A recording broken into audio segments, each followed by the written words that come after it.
നമസ്കാരം. സംവിധായകൻ റോഷൻ ആൻഡ്രൂസ് ആണ് മീറ്റ് ദ ജഡ്ജസിൽ ഇന്ന് അതിഥിയായി എത്തിയിരിക്കുന്നത്. സ്വാഗതം മീറ്റ് ദ ജഡ്ജസിൽ. നമസ്കാരം. സാധാരണ റോഷൻ ആൻഡ്രൂസിന്റെ ഒരു കുറവായും ഒരു പ്ലസ് പോയിന്റ് ആയും ചൂണ്ടിക്കാണിക്കാറുള്ളത് ഒരു വിഷയം അതിന്റെ ആഴത്തിൽ എടുത്തുകൊണ്ടൊരു സിനിമ എടുക്കും, പിന്നെ ആ മേഖലയിലേക്ക് തിരിഞ്ഞു നോക്കില്ല എന്നാണ്. സ്കൂൾ ബസ് പുറത്തിറങ്ങിയിരിക്കുന്ന സമയമാണല്ലോ. കുട്ടികളുടെ വിദ്യാഭ്യാസ സാഹചര്യത്തെക്കുറിച്ച് നോട്ട്ബുക്ക്, ഒരുപക്ഷെ കരിക്കുലവും പഠന സാഹചര്യവുമാണ് അതിൻ്റെ മുഖ്യ വിഷയം. ഇപ്പോൾ സ്കൂൾ ബസ്സിലേക്ക് എത്തുമ്പോൾ പാരൻറ്റിങ്ങും രക്ഷാകർതൃ സമീപനമാണെങ്കിൽ പോലും കുട്ടികൾ തന്നെയാണ് വിഷയം. ഇപ്പോൾ അധ്യയന വർഷം വീണ്ടും തുടങ്ങിയിരിക്കുകയാണ്. വിദ്യാഭ്യാസത്തെക്കുറിച്ച് പലവിധ ആകുലതകൾ എല്ലാവർക്കും ഉണ്ടാകാറുണ്ട്. താങ്കളെ ഇത്രയധികം അലട്ടുന്നുണ്ടോ വിദ്യാഭ്യാസ കാലഘട്ടവും ഒരു കുട്ടിയുടെ വളർച്ചയും? 100%. കാരണം എനിക്ക് ഇവിടുത്തെ എഡ്യൂക്കേഷൻ സിസ്റ്റത്തിനോട് തന്നെ എതിരുള്ള ഒരാളാണ് ഞാൻ, പേഴ്സണലായിട്ട് ചോദിച്ചാൽ. കാരണം debit what comes in, credit what goes ഔട്ടാണ് ഞാൻ പഠിച്ചത്. പക്ഷേ ഞാൻ അതുകൊണ്ട് എനിക്കൊരു ഉപയോഗം ഉണ്ടായിട്ടില്ല. കൊമേഴ്സ് പഠിച്ചുകൊണ്ട് ഞാൻ എന്തിനാണ് അത് പഠിച്ചതെന്ന് ഞാൻ ഇപ്പോഴും ഇടയ്ക്കിടയ്ക്ക് നോക്കാറുണ്ട്. എനിക്ക് 7ാം ക്ലാസ് 8ാം ക്ലാസ് തൊട്ട് എൻ്റെ ആഗ്രഹം സിനിമയിലെത്തണം, നാടകത്തിൽ പ്രവർത്തിക്കണം എന്നൊക്കെ ആയിരുന്നു ആഗ്രഹം. പക്ഷെ എന്നെ അതിലേക്ക് നയിക്കുന്ന ഒന്നും ഉണ്ടായിരുന്നില്ല. എങ്ങനെയൊക്കെയോ 10ാം ക്ലാസ് കഴിയുമ്പോൾ ചിന്തിക്കണമെങ്കിൽ കോളേജിൽ കയറണം. കോളേജിൽ കയറുമ്പോൾ ഏറ്റവും പെട്ടെന്ന് കിട്ടാൻ പറ്റുന്ന ഗ്രൂപ്പ് 4th ഗ്രൂപ്പ്. എങ്കിൽ 4th ഗ്രൂപ്പിൽ കയറിക്കോ, 3rd ഗ്രൂപ്പിൽ കയറിയെങ്കിൽ പിന്നെ 4th ഗ്രൂപ്പിലാവാം. അങ്ങനെയായിരുന്നു എൻ്റെ വിദ്യാഭ്യാസം. പക്ഷേ എൻ്റെ ആഗ്രഹവും എൻ്റെ സങ്കല്പമൊക്കെ സിനിമയിലെത്തണം എന്നൊരു ആഗ്രഹം തന്നെയായിരുന്നു. സോ എഡ്യൂക്കേഷൻ സിസ്റ്റം എന്ന് പറയുന്നൊരു വിഷയത്തെപ്പറ്റി തന്നെ ഒരു സിനിമ ചെയ്യാൻ പറ്റുന്നൊരു വിഷയമുണ്ട് അതിൽ. നോട്ട്ബുക്ക് എന്ന് പറയുന്ന പിന്നെ സിനിമയിൽ പറഞ്ഞ കാര്യങ്ങൾ ടീനേജേഴ്സിന് സംഭവിക്കുന്ന മറ്റു ചില വിഷയങ്ങളും കൂടെ അതിൽ പറയുന്നുണ്ട്. നമ്മൾ മീഡിയയുടെ ഒരു അവരുടെ ലൈഫിലേക്ക് ഒരു കടന്നുകയറ്റം, അവരെങ്ങനെയാണ് അതിനെ കാണുന്നതെന്നൊക്കെ പറഞ്ഞ്. സ്കൂൾ ബസ്സിലേക്ക് വരുമ്പോൾ ശരിക്കും പറഞ്ഞാൽ എനിക്കിപ്പോൾ തോന്നിയിരിക്കുന്നത് ഇപ്പം എൻ്റെ ചെറുപ്രായം ഞാൻ കൂടുതലും മരത്തിൽ സ്പെൻഡ് ചെയ്തിട്ടുള്ള ആളാണ്. ഞാൻ താഴെ വീണിട്ടുണ്ട്, വെള്ളത്തിൽ കളിച്ചിട്ടുണ്ട്, ഒക്കെ ചെയ്തിട്ടുള്ള ഒരാളാണ്. ഇന്ന് എൻ്റെ മകന് മരത്തിൽ കയറാൻ അറിയാൻ പാടില്ല.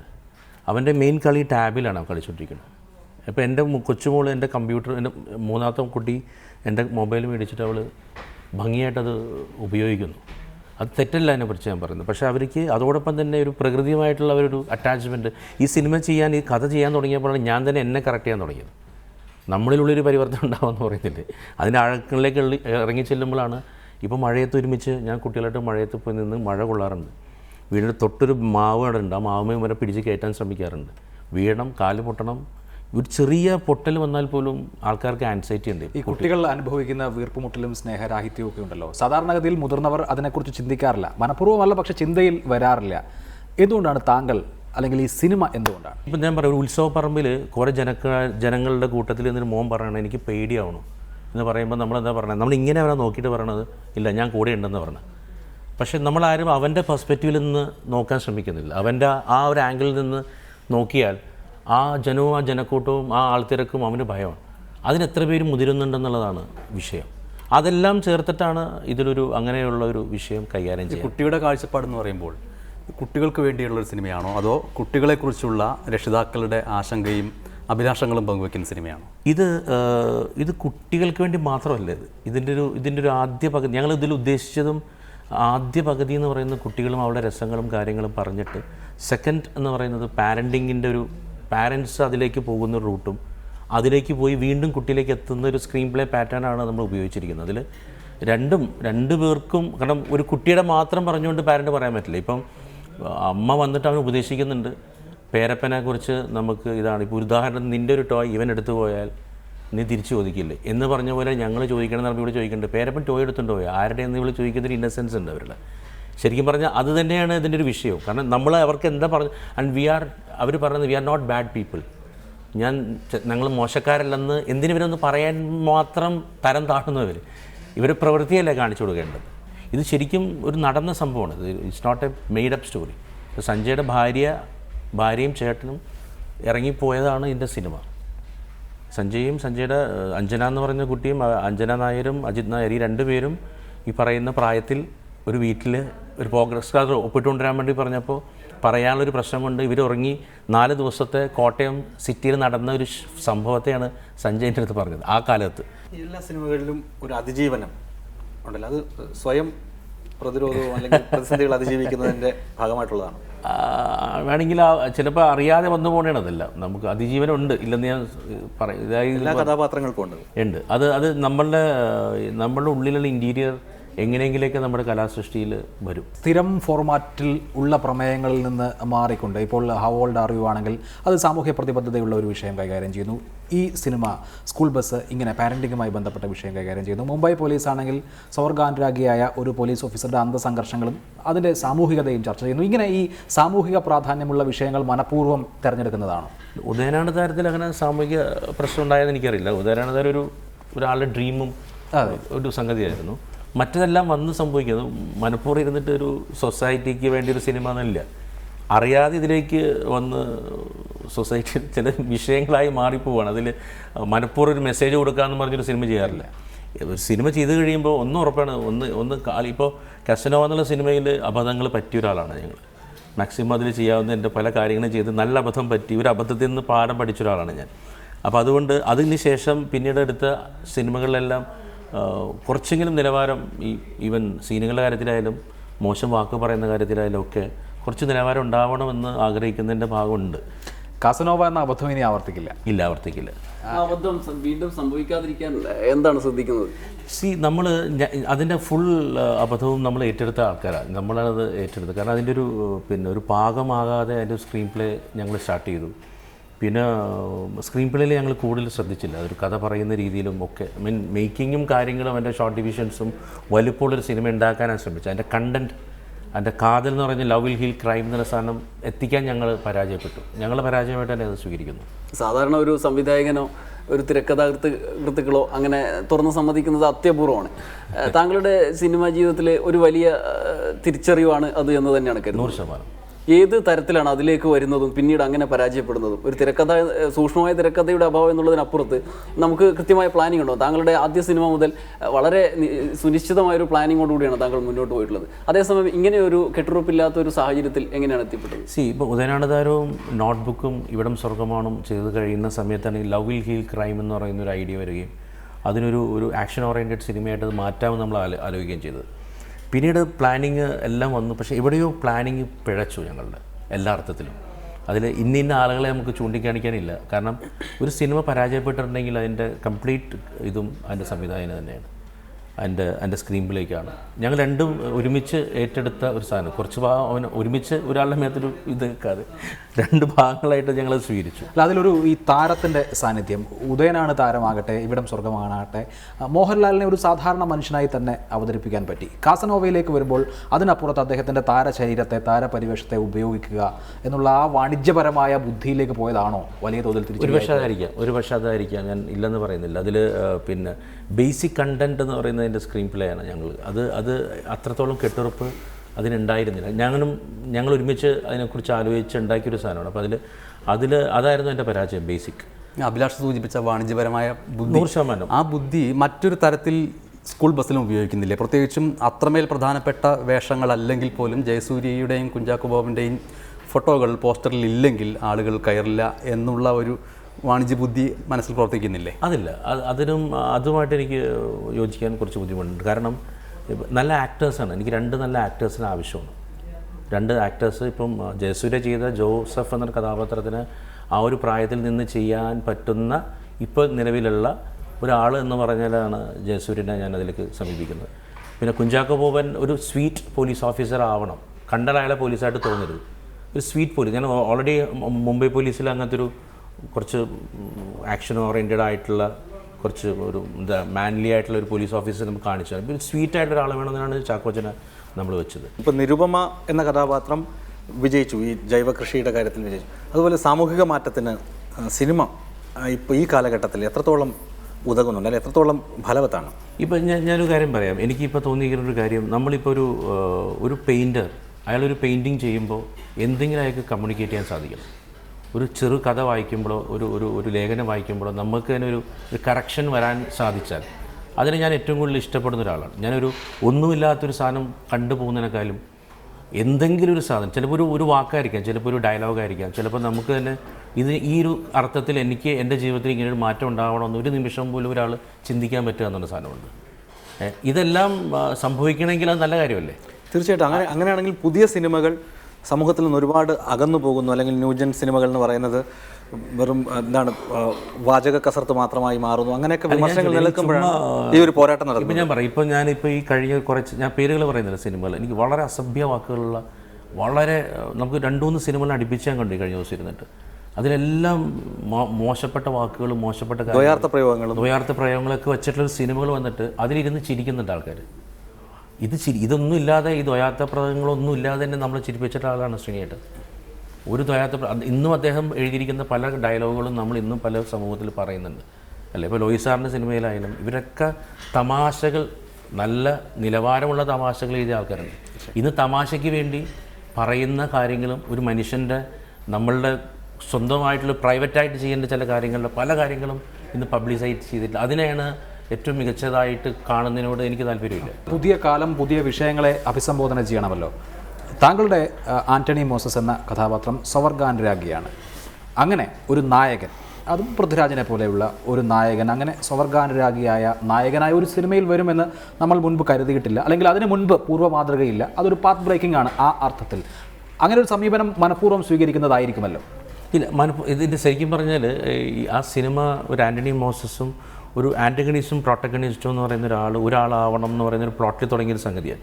അപ്പോൾ അതിൻ്റെ ഒരു ക്ലൈമാക്സ് എത്തുമ്പോൾ അയാൾ ആ ഒരു ക്ലൈമാക്സിൽ അദ്ദേഹം തന്നെ കൊലയാളിയുമായിരിക്കണം, അദ്ദേഹം റിഗ്രറ്റും ചെയ്യണം, അദ്ദേഹം അത് കമ്മിറ്റും ചെയ്യണം. ഈ 3 കാര്യങ്ങൾ നടക്കണം. അപ്പോൾ സംതിങ് ഷുഡ് ബി പേഴ്സണൽ. ആ പേഴ്സണലിൽ നമുക്ക് അൺബിലീവബിൾ ആയിട്ടുള്ള ഒരു വിഷയത്തിലേക്ക് എത്തണമെന്നൊരാഗ്രഹം ഉണ്ടായിരുന്നു. അങ്ങനെയാണ് ആ ഒരു വിഷയം നമ്മൾ കൈകാര്യം ചെയ്തത്. സ്വവർഗം എന്ന് പറയുന്ന ഒരു ഗേ എലമെൻറ്റ് കൊണ്ടുവരുന്നത് അതിലേക്കാണ്. സ്വവർഗാനുരാഗികളോട് സമൂഹത്തിനൊരു സ്റ്റിഗ്മ ഉണ്ട്.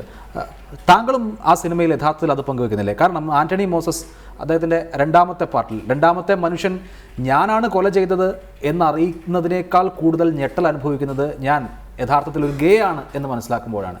അപ്പോൾ എന്താണോ സമൂഹം ഈ പറയുന്ന ലൈംഗിക ന്യൂനപക്ഷങ്ങളെക്കുറിച്ച് കാണുന്നത്, അത് തന്നെയല്ലേ താങ്കളും ഈ സിനിമയിൽ സംവദിക്കുന്നത്? ഇല്ല, ഇതിൽ ശരിക്കും പറഞ്ഞാൽ അത്രയും ഗഹനമായ അടിത്തറയിലേക്കൊന്നും ഞങ്ങൾ പോയിട്ടില്ല. ഞാൻ നേരത്തെ പറഞ്ഞ പോലെ ഇതിനൊരു രസകരമായൊരു ക്ലൈമാക്സ് ഉണ്ടാവണം എന്ന് മാത്രമേ നമ്മൾ ആലോചിച്ചിട്ടുണ്ടായിരുന്നുള്ളൂ. ഇപ്പോൾ നോട്ട്ബുക്ക് എന്നുള്ള സിനിമയിൽ പിന്നെ ആ കുട്ടി പ്രഗ്നൻ്റായിട്ട് മരിക്കുന്നുണ്ട്. അപ്പോൾ അതിന് തൊട്ട് മുൻപ് നമ്മളൊരു ലോങ് ജമ്പ് ചാടാനായിട്ടുള്ള ഓടി വന്ന് ചാടി, ആ ലോങ് ജമ്പ് ചാടുമ്പോൾ ഞങ്ങളുടെ മനസ്സിൽ എന്ന് വെച്ചാൽ ലോങ് ജമ്പ് ചാടുമ്പോൾ അതിലുണ്ടാകുന്ന ടെൻഷനുണ്ട്. ആ ടെൻഷൻ ബിൽഡപ്പ് ആയിരുന്നു. ലോങ് ജമ്പ് ചാടി വിട്ടു.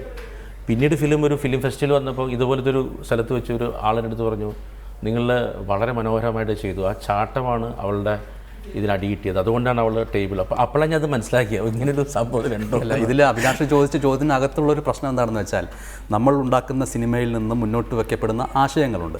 ഈ ആശയങ്ങളുടെ പേരിൽ അവരെ അതിൻ്റെ ഒരു പ്രതീകമായിട്ട് കൊണ്ടുവരാം. സ്വാഭാവികമായും അങ്ങനെയുള്ളൊരു സന്ദേശം മുന്നോട്ട് വച്ച സിനിമയുടെ സംവിധായകൻ എന്നുള്ള നിലയ്ക്ക് താങ്കളുടെ ഉള്ളിലും അത്തരത്തിൽ വിഷരഹിത പച്ചക്കറിയെ പ്രോത്സാഹിപ്പിക്കുന്ന ഒരു ആശയം ഒളിച്ചിരിക്കുന്നു എന്ന് വിചാരിക്കാം. നോട്ട്ബുക്ക് സിനിമയുടെ അകത്തുള്ളൊരു ആത്യന്തിക നന്മ, ആ നന്മയുടെ വക്താവാണ് താങ്കൾ, സംവിധായകൻ എന്നും വരാം. ഇതൊന്നുമല്ല ഞാൻ അതാണ് അങ്ങനെ ഈ പറയുന്ന സാധനങ്ങളിൽ ആഗ്രഹമാണ്, നമ്മുടെ ഇമാജിനേഷൻസാണ്. ഞാനൊരു ഫിക്ഷൻ സിനിമ ചെയ്യുന്ന ഒരാളാണ്.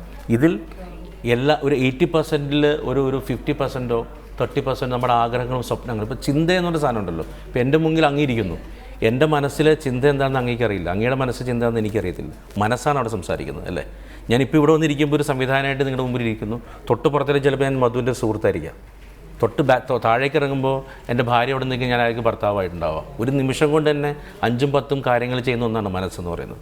ഇതിൽ നമ്മൾ ആഗ്രഹിക്കുന്ന, കാണാൻ ഇഷ്ടപ്പെടുന്ന, ചേർക്കപ്പെടേണ്ട ചില കാര്യങ്ങൾ വരണമെന്ന് ആഗ്രഹിക്കുന്നുണ്ട്. ഇതിലൊരിക്കലും നമ്മൾ ഈശ്വരി ഉദയഭാനുമായി ഉദയനാണ് താരം ചെയ്ത പിന്നീട് പറയും, നിങ്ങൾ ഉദയഭാനുവാണോ എന്ന് ചോദിച്ചു. ഞാൻ ഉദയഭാനുവല്ല ഒരിക്കലും. എനിക്ക് ഉദയഭാനുവിൻ്റെ ഷെയ്ഡ്സ് ഉണ്ടാവാം ഉള്ളിൽ. I'm not an Udayabhanu. ചിലപ്പോൾ അതിൽ ചില കാര്യങ്ങൾ, 1-2 കാര്യങ്ങൾ മാത്രമേ ഉണ്ടാവാം. അത് ഇപ്പോൾ പച്ചക്കറി എന്ന് പറഞ്ഞിട്ട് എൻ്റെ വീട്ടിൽ ഞാൻ ഒരിക്കലും പച്ചക്കറിയുടെ ഒരു തോട്ടം പോലെ എൻ്റെ വീട്ടിലുണ്ടായിട്ടില്ല. പലരും ആദ്യം വന്നിട്ട് ചോദിച്ചത്, നിങ്ങളുടെ വീട്ടിൽ മട്ടുപ്പാവൽ ഇതുണ്ടാന്ന് ചോദിച്ചിട്ടുണ്ട്. എനിക്ക് അവിടെ ചെയ്യാനുള്ള സ്പേസ് ഉണ്ടായിട്ടില്ല. എനിക്ക് ചെയ്യാനുള്ള ആ സമയത്ത് ചെയ്യാൻ പറ്റിയിട്ടില്ല. താങ്കളുടെ കരിയറിൻ്റെ തുടക്കത്തിൽ ഒരു വലിയ ഓപ്പണിംഗ് കിട്ടി. ഒരുപക്ഷെ മലയാളത്തിൽ ഈ നിലയിൽ ഉയരാനും ഈ നിലയിൽ ഒരു പ്രതിഭയായി നിലനിൽക്കാനും താങ്കൾക്ക് ആ തുടക്കം സഹായിച്ചുവോ? സാധാരണ തുടക്കക്കാർക്ക് ഉണ്ടാകുന്ന പ്രശ്നങ്ങളെ താങ്കൾക്ക് അഭിമുഖീകരിക്കേണ്ടി വന്നിട്ടുണ്ടോ? എങ്ങനെയാണ് സിനിമയിലെ കരിയറിലേക്കുള്ള വരവും അതിൻ്റെ തുടർച്ചയും? അല്ല, ഒരുപാട് കഷ്ടപ്പെടേണ്ട രീതിയിലുള്ള കഷ്ടപ്പാടുകളൊക്കെ അനുഭവിച്ചിട്ടുണ്ട്, ഇല്ലെന്നൊന്നും പറയുന്നില്ല.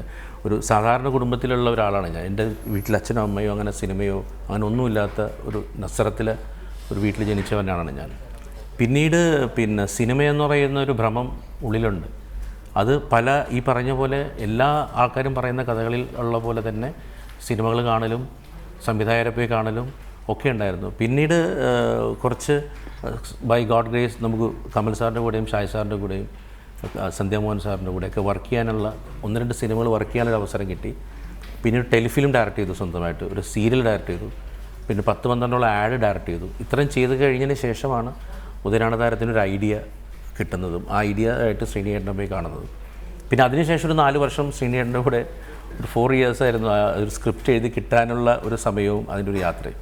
അതിനിടയിൽ ഈ ശ്രീനിവാസൻ എന്ന് പറയുന്ന വ്യക്തിയും അദ്ദേഹം ഉണ്ടായതുകൊണ്ട് വിന്ധ്യേട്ടൻ, ഈ മരിച്ചുപോയ പ്രൊഡ്യൂസർ വിന്ധ്യേട്ടൻ, ഈ 2 പേരുമാണ് ശരിക്കും പറഞ്ഞാൽ മോഹൻലാൽ എന്ന് പറയുന്ന വ്യക്തിയിലേക്ക് കൊണ്ടുവന്നത്. കാരണം അവിടെ ഞാൻ അദ്ദേഹത്തിൻ്റെ കൂടെ 2 പടം വർക്ക് ചെയ്തിട്ടുണ്ട്, അയാൾക്ക് അത് എഴുതിയും നരസിംഹവും. പക്ഷേ അതുകൊണ്ട് ഒരു ക്ലാബ് ബോയ് ആയിരുന്നു ഞാനവിടെ. അതുകൊണ്ട് മാത്രം എനിക്കൊരു ഡേറ്റ് തരണമെന്ന് നിർബന്ധമില്ല. അതിൽ 100% ഈ ആളുടെ ശ്രീനിയേട്ടൻ്റെ സ്ക്രിപ്റ്റ് എന്ന് പറയുന്നതിൻ്റെ ഒരു ബാനറിൽ തന്നെയാണ് അദ്ദേഹം ഈ പടത്തിൽ അഭിനയിക്കാൻ വരുന്നത്. കാരണം ഞാൻ ആരാണെന്നോ എൻ്റെ കഴിവുകൾ എന്താണെന്നോ ഒന്നും ചേട്ടൻ അറിയത്തില്ല.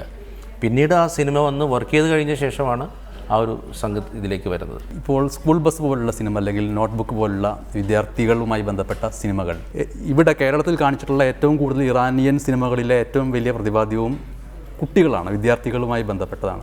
അത്തരം ഒരു സിനിമകളുടെ ഏറ്റവും ലാളിത്യം നിറഞ്ഞ ഒരു കഥ പറച്ചിൽ രീതി താങ്കൾ ഏതെങ്കിലും രീതിയിൽ സ്വാധീനിച്ചുവെന്നല്ല, അതിൻ്റെ ഒരു മാർഗം ഈ സിനിമകൾ ഉണ്ടോ? സ്കൂൾ ബസ് പോലുള്ള സിനിമകൾ. എനിക്ക് സിനിമ പാരഡീസോ എന്ന് പറയുന്ന ഗുസിബയുടെ പടം ഞാൻ ഒരു മാസത്തിൽ ഒരു തവണയെങ്കിലും കാണുന്നത് ഇപ്പോഴും. Cinema Paradiso is a bible of എന്നെ സംബന്ധിച്ച്.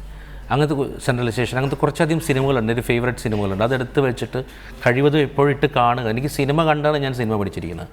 എൻ്റെ ഫൈറ്റ് എന്ന് പറയുന്നത് ഞാനിപ്പോൾ ഇവിടെ ഇരുന്നുണ്ട് ഗുസിപ്പയെ പറ്റി സംസാരിക്കുന്നു നിങ്ങളുടെ അടുത്ത്.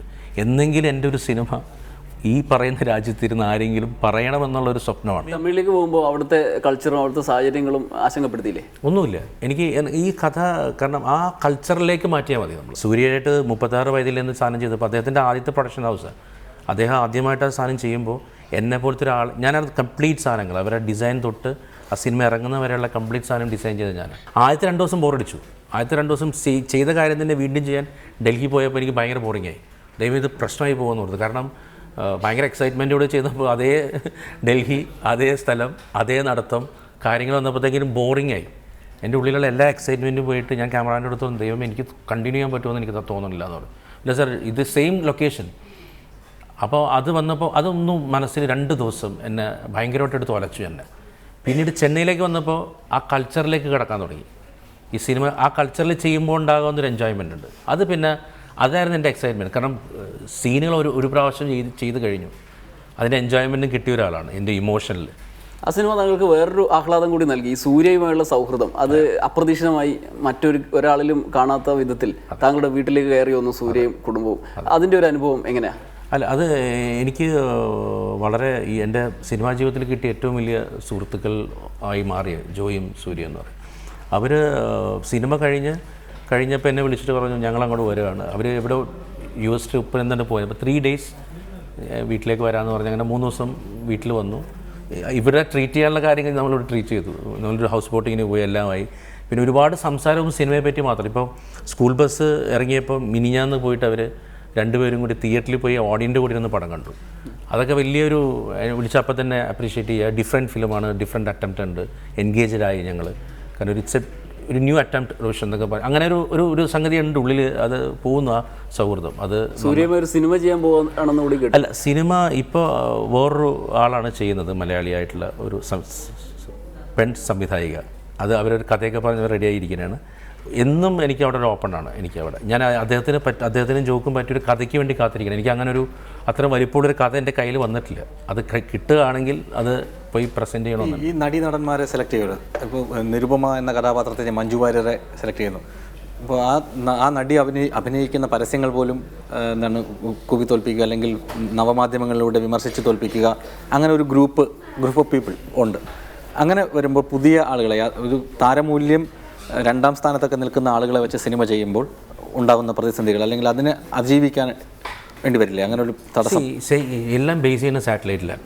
നമുക്ക് എല്ലാവർക്കും അറിയാവുന്ന കാര്യം, ഒരു നല്ലൊരു ആക്ടർ പേരെടുത്ത താരത്തെ കിട്ടിക്കഴിഞ്ഞാൽ സാറ്റലൈറ്റ് പെട്ടെന്ന് കിട്ടും, പുറത്തേക്ക് വിൽക്കാൻ പറ്റും. ഈ നേരത്തെ ചോദിച്ച പോലെ ഒരു വാണിജ്യപരമായിട്ടുള്ള ബിസിനസ് ഏരിയ എല്ലാ ആളുകളും നോക്കുന്നതാണ്. നമ്മളത് കണ്ടില്ല എന്ന് നടിക്കുന്നത് മണ്ടത്തരമാണ്, മനസ്സിലായി? അപ്പോൾ അത് തീർച്ചയായിട്ടും ഉണ്ട്. ഒരു വാണിജ്യം എന്ന് പറഞ്ഞ സാധനത്തിൻ്റെ ഘടകം തീർച്ചയായിട്ടും സിനിമകളിൽ. വാണിജ്യത്തെക്കുറിച്ച് പറയുമ്പോൾ ഉദയനാണ് താരം എന്ന സിനിമ ഉണ്ടാക്കിയ സമയത്ത് മലയാള സിനിമയിൽ ഉണ്ടായിരുന്നു എന്ന് കരുതപ്പെടുന്ന പ്രതിസന്ധി, അല്ലെങ്കിൽ ആ സിനിമ മുന്നോട്ട് വയ്ക്കുന്ന മലയാള സിനിമയുടെ ഒരു പരിച്ഛേദം, ആ ഒരു പ്രതിസന്ധി അതിന്ന് പരിഹരിക്കപ്പെട്ടിട്ടുണ്ടോ ഇത്രയും കാലത്തിന് ശേഷം തിരിഞ്ഞു നോക്കുമ്പോൾ? കാരണം മമ്മൂട്ടിയും മോഹൻലാലും പ്രധാനപ്പെട്ട സിനിമകളിലെ വേഷങ്ങൾ അഭിനയിക്കുന്ന വ്യക്തികൾ എന്ന നിലയിൽ തുടരുന്നുണ്ടെങ്കിലും കൂടുതൽ സിനിമകൾ വരുന്നത് പുതിയ ചെറുപ്പക്കാരിൽ നിന്നാണ്. കഥ ഒരു പ്രധാനപ്പെട്ട ഘടകമാണ്, ഏറ്റവും പ്രധാന കഥയാണെന്ന് താങ്കൾ നേരത്തെ സൂചിപ്പിക്കുകയുണ്ടായി. ആ അർത്ഥത്തിൽ ഉദയനാണ് താരം എന്ന സിനിമയിൽ നിന്ന് അത് മുന്നോട്ട് വെച്ച പ്രതിസന്ധിയുടെ തലത്തിൽ നിന്ന് മലയാള സിനിമ മുന്നോട്ട് പോയിട്ടുണ്ടോ? അതിൽ ഉദയനാണ് താരത്തിൽ പറഞ്ഞ ഒരുപാട് കാര്യങ്ങൾ ഇന്നും നടക്കുന്നുണ്ട്, ഇല്ലെന്ന് ഞാൻ പറയുന്നില്ല. അതിൽ ഭയങ്കര വലിയ മാറ്റമൊന്നും ഉണ്ടായിട്ടൊന്നുമില്ല, മനസ്സിലാകുന്നുണ്ട്. അതിൽ എത്ര പേര് സർവൈവ് ചെയ്യേണ്ടെന്നുള്ള കാര്യം അവരവരോട് ചോദിച്ചാലേ പറയാൻ പറ്റുള്ളൂ. എത്ര ആൾക്കാരായിട്ട് സർവൈവ് ചെയ്യണമെന്ന് നമുക്കറിയത്തില്ല. അത് ഓരോ വ്യക്തികളും ഡീൽ ചെയ്യണനുസരിച്ചിരിക്കും. ഇരുന്ന് കരഞ്ഞ സംവിധായകരെ എനിക്കറിയാം, കേട്ട കഥകൾ എനിക്കറിയാം. പക്ഷെ അപ്പോൾ നമ്മൾക്ക് എൻ്റെ ഒരു കാര്യം ഞാൻ പറയാം, എനിക്ക് ഈ 8 സിനിമ ചെയ്തതിലും എനിക്ക് അങ്ങനത്തെ ഒരു അപകടങ്ങൾ സംഭവിച്ചിട്ടില്ല ഇതുവരെയായിട്ട്. ആരും എൻ്റെ അടുത്ത് എന്നിൽ വന്ന് എന്നെ ആക്രമിക്കാൻ ആരും വരാറില്ല, ഞാൻ അങ്ങോട്ട് ആക്രമിക്കാറില്ല. എനിക്കെന്താ വേണ്ടതെന്ന് ഇപ്പോൾ അങ്ങ് എൻ്റെ മുമ്പിൽ അഭിനയിക്കാൻ വരുമ്പോൾ തൊട്ട് മുമ്പ് അങ്ങ് നാഷണൽ അവാർഡ് വിന്നറായിരിക്കാം, എനിക്കതിനെക്കുറിച്ച് ഞാൻ കെയർ ചെയ്യാറില്ല. എനിക്ക് നിങ്ങളെയാണ് വേണ്ടത്, നിങ്ങളെല്ലാം ആക്ടർ എനിക്ക് വേണം, അത് എൻ്റെ മുമ്പിൽ വന്ന് അഭിനയിക്കുക, നിങ്ങൾക്കുള്ള പണം അവിടെ ഉണ്ടാവും. അതിനപ്പുറമുള്ളൊരു കാര്യത്തിലേക്ക് ഞാൻ അവരെ കടത്താറില്ല. ആ മൂമെൻറ്റിലേക്ക് നമ്മൾ അവരെ കടത്തുമ്പോഴാണ് പ്രശ്നം വരുന്നത്. തിരക്കഥ തന്നെ കൂട്ടുകൂടി 2 പേരല്ല, 2 അധികം പേര് സംഭാഷണം, ഒന്നോ രണ്ടോ ആളുകളല്ല, സെറ്റിലുള്ള പലരും തന്നെ സംഭാഷണത്തിനകത്ത് കോൺട്രിബ്യൂട്ട് ചെയ്യുന്ന സംഭവങ്ങളുണ്ട്. ഇതൊക്കെ സിനിമയെ ഏത് തരത്തിലാണ് ബാധിക്കുന്നത്? അത് മാത്രമല്ല, സെറ്റിൽ നിന്ന് സംഭാഷണം പറയുന്നത് ഇതൊക്കെ സിനിമയെ അതിനെ പറ്റി ഞാൻ അത്രയും അതൊക്കെ എന്നെ സംബന്ധിച്ച് ചിലപ്പോൾ അതൊക്കെ ഭയങ്കര അത്ഭുതങ്ങൾ ഉണ്ടാക്കിയിട്ടുണ്ടാവാം. പക്ഷേ എനിക്കതറിയില്ല, എനിക്കത് ചെയ്യാനും അറിയില്ല, എനിക്കതിനുള്ള കപ്പാസിറ്റി ഉള്ള ഒരാളല്ല. എനിക്ക് വ്യക്തമായൊരു കഥയുണ്ടായി, സ്ക്രീൻ പ്ലേ ഉണ്ടായി, അത് നോക്കി, അത് എൻജോയ് ചെയ്ത് അതെങ്ങനെ പറയാൻ പറ്റുമെന്ന് ആലോചിച്ച്. ഈ സമ്പൂർണ്ണ തിരക്കഥയുമായാണോ ഫീൽഡിലേക്ക് ഇറങ്ങുക? അതായത് ഒരു കുത്തോ കോമയോ ഒന്നും മാറ്റാതെ നമ്മൾ ഇറങ്ങിയാലും ഇപ്പോൾ ഒരു സജഷൻ, നല്ല സജഷൻസ് എന്നും സ്വീകരിക്കുന്ന ഒരാളാണ് ഞാൻ. ഏറ്റവും നല്ല സജഷൻസ് അത് ആര് പറഞ്ഞാലും, ഒരു ആക്ടർ പോലും എനിക്ക് നല്ലൊരു സജഷൻ തന്നാൽ അതിലല്ല ഉദ്ദേശിച്ചത്. ഞാൻ പറഞ്ഞ ബേസിക് ആയിട്ടുള്ള കാര്യങ്ങളിൽ ഇപ്പോൾ ഒരാൾ തീരുമാനിക്കുന്ന നായിക, ഒരാൾ തീരുമാനിക്കുന്ന ക്യാമറമാൻ, ഒരാൾ അങ്ങനെ തീരുമാനിച്ചപ്പോൾ ഒരു ഹിന്ദി സിനിമ വേണ്ടെന്ന് വെച്ച് ഇറങ്ങിയവനാണ് ഞാൻ. ഉദയനാണ് താരത്തിൻ്റെ ഹിന്ദി റീമേക്ക് അനിൽ കപൂർ വിളിക്കുകയും 1.5 വർഷം ഞാൻ അവിടെ JWM തൊട്ടിപ്പുറത്തുള്ള അനിൽ കപൂറിൻ്റെ ഓഫീസിൽ 1.5 വർഷം എൻ്റെ ജീവിതം മാറ്റിവെച്ചവനാണ് ഞാൻ. അതിനുശേഷം 1.5 വർഷം കഴിഞ്ഞപ്പോൾ അദ്ദേഹം പറഞ്ഞാണ് ഇന്നാളെ ക്യാമറമാൻ, ഇന്നാളിത്, ഇന്നാളെന്ന് പറഞ്ഞപ്പോൾ ഞാൻ better U direct the film. Mohanlal, Prithviraj പോലെയുള്ള വലിയ നടന്മാരുടെ കൂടെ താങ്കൾ വർക്ക് ചെയ്തിട്ടുണ്ട്. അവരൊന്നും ഒരു ഇടപെടലും ഒരിക്കലും നടത്തിയിട്ട് എൻ്റെ കൂടെ വർക്ക് ചെയ്ത ഏറ്റവും കംഫർട്ടബിൾ ആയിട്ടുള്ള ആക്ടേഴ്സാണ് ലാലേട്ടനും പൃഥ്വിയും ജയസൂര്യയും കുഞ്ചാക്കോവും എല്ലാം. ഈവൻ ജഗദീഷ് ശ്രീകുമാർ, അമ്പിളിച്ചേട്ടൻ, നമുക്കറിയാം അമ്പിളിച്ചേട്ടൻ ഒരു വളരെ ബിസി ആയിരിക്കുന്ന സമയത്ത് ഇവിടം സ്വർഗമാണെന്നുള്ള പടം ഞാൻ ചെയ്യുന്ന സമയത്ത് എനിക്കൊരു മേക്കപ്പ് ടെസ്റ്റ് വേണമെന്ന് പറഞ്ഞപ്പോൾ തിരുവനന്തപുരത്ത് നിന്ന് അദ്ദേഹം ഇവിടെ വന്നു. 2 ആഴ്ച കഴിഞ്ഞിട്ട് പുള്ളിക്ക് വർക്കുള്ളൂ. എന്നിട്ടാണ് ആ ഭുവനേന്ദ്രൻ എന്ന കഥാപാത്രത്തിന് വേണ്ടിയുള്ള മേക്കപ്പ് ടെസ്റ്റ് നടത്തി അദ്ദേഹം എൻ്റെ മുമ്പിൽ വന്ന് ഈ ഗ്ലാസ് വെച്ചാൽ മതിയോ, ഇത്ര മതിയോ എന്ന് ചോദിച്ചിട്ട് തിരിച്ച് അദ്ദേഹം പോയി. എന്നിട്ട് 2 ആഴ്ച കഴിഞ്ഞ് തിരിച്ചു വന്നു. ആ കമ്മിറ്റ്മെൻറ്റ് കാണിച്ച നടന്മാരുമുണ്ട്. അപ്പോൾ തിലകൻ സാറിൻ്റെ കൂടെ ഞാൻ വർക്ക് ചെയ്തിട്ടുണ്ട് ഇവിടം സ്വർഗമാണെങ്കിൽ. ഏറ്റവും കംഫർട്ടബിളായിട്ട് നമ്മൾ പറയുന്ന കാര്യത്തിൽ വ്യക്തത ഉണ്ടായിരിക്കണം. അവരൊരിക്കലും ഒരു കാര്യത്തിൽ പോലും എനിക്ക് ഇപ്പോൾ രാവിലെ ഇപ്പോൾ രാജു അവൻ പറയാറുള്ള അളിയ ഒരു 9 മണി 8 മണിക്കൊക്കെ ഞാൻ വരുള്ളൂ കേട്ടോ, അളിയ 8 മണിക്കൊക്കെ വെച്ച് സ്റ്റാർട്ട് ചെയ്യണം കേട്ടോ. ആദ്യം പറഞ്ഞാൽ 8 മണിയിട്ട് സ്റ്റാർട്ട് ചെയ്യുള്ളൂ, മനസ്സിലായി? നമുക്ക് പിന്നെ അയാൾ 8 മണിക്ക് വരുമെന്ന് പറഞ്ഞാൽ ഞാൻ 6 മണിക്ക് വരിക്കണ്ടല്ലോ.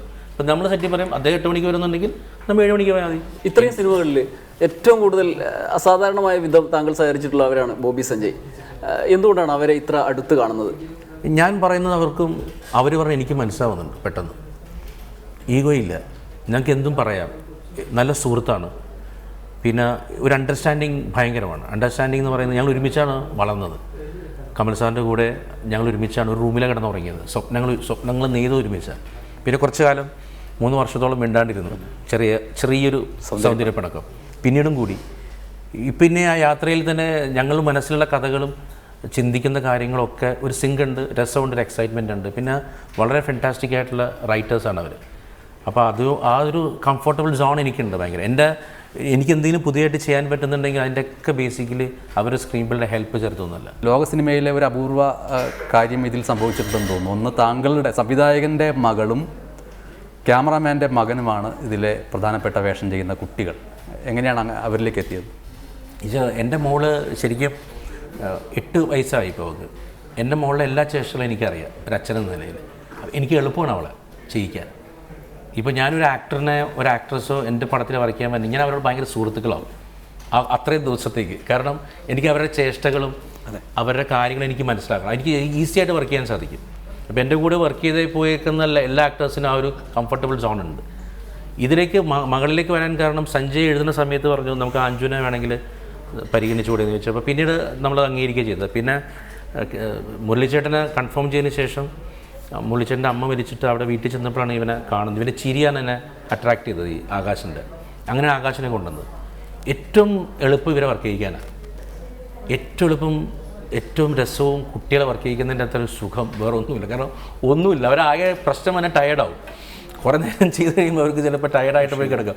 വേറെ ഒന്നുമില്ല, ഒരു ഇൻഹിബിഷൻ ഒന്നുമില്ല. ചിലപ്പോൾ അത്ഭുതപ്പെടുന്ന, നമ്മളെ പോലും അത്ഭുതപ്പെടുത്തുന്ന ചില എക്സ്പ്രഷൻസ് അവരിൽ നിന്ന് വരാം. കാരണം അത്രയും ക്ലിയറാണ് അവരുടെ മനസ്സ്, അഴുക്കുകളില്ല, പ്രസൻറ്റാണ്. അപ്പോൾ അവരിലേക്ക് ചില കാര്യങ്ങൾ, ഈ ടിപ്സ് ഉണ്ടല്ലോ, നമ്മൾ വർക്ക് ചെയ്യുന്ന ഉപയോഗിക്കുന്ന ചില തന്ത്രങ്ങളും ചില ടിപ്സും ഉണ്ട്. അത് ഓരോ സംവിധായകനും ഓരോ രീതിയാണ് ഉപയോഗിക്കുന്നത്.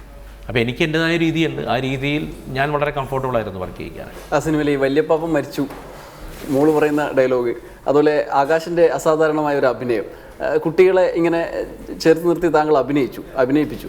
അതിനുശേഷം ഈ മോള് താങ്കളോട് പറഞ്ഞോ അച്ഛൻ എന്നോട് ഇങ്ങനെ പെരുമാറുന്നുണ്ടോ ഇല്ലയോ എന്ന കാര്യം പറഞ്ഞു?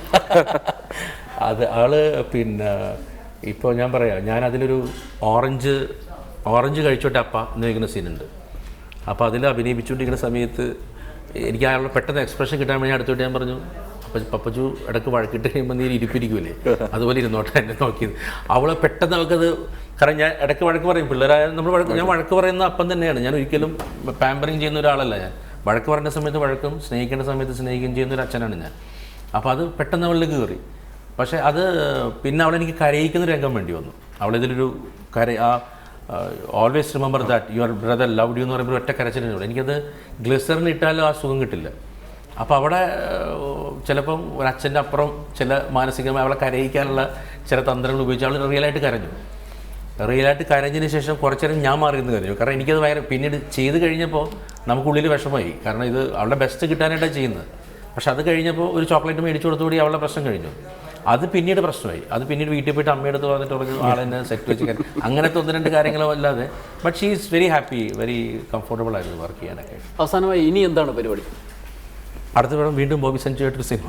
ബോബി സഞ്ജയുടെ ഒരു തിരക്കഥയിൽ ഈ ഒരു ലണ്ടനിലെ ഒരു ജോസ് എന്ന് പറയുന്ന ഒരാൾക്ക് വേണ്ടി ഒരു സിനിമ ഇപ്പോൾ ചെയ്യാൻ പോകണം. അത് കഴിഞ്ഞിട്ട് നിവിൻ പോളിനെ വെച്ചിട്ട് 2 പ്രൊജക്റ്റ്. നിവിനോട് അതൊരു വലിയൊരു സിനിമയാവാൻ ചാൻസ് ഉള്ള ഒരു രസമുള്ളൊരു സിനിമ. ഞങ്ങൾക്ക് അതിൻ്റെ ഒരു കഥയൊക്കെ ആയി കഴിഞ്ഞു. അതും ബോബി സഞ്ജയാണ് ചെയ്യുന്നത്. വളരെയധികം നന്ദി. Thank you so much. Thank you. അടുത്ത ആഴ്ച മറ്റൊരു അതിഥിയുമായി വീണ്ടും കാണാം. നമസ്കാരം.